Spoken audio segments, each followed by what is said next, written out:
beshi, kahit anong ganun mo. Oh my God, guys, can you see the difference? This one is from my old curling iron, where napapasok ako always. And this one is from the Hotek curling iron.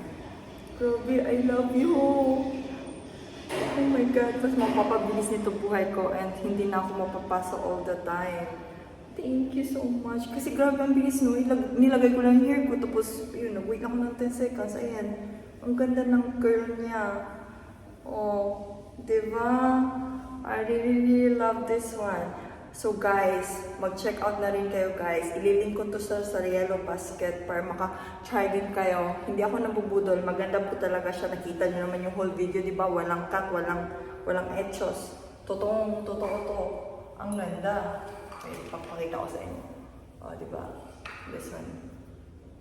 Ano na? Ano hinahantay mo? Click the yellow link na. Click the yellow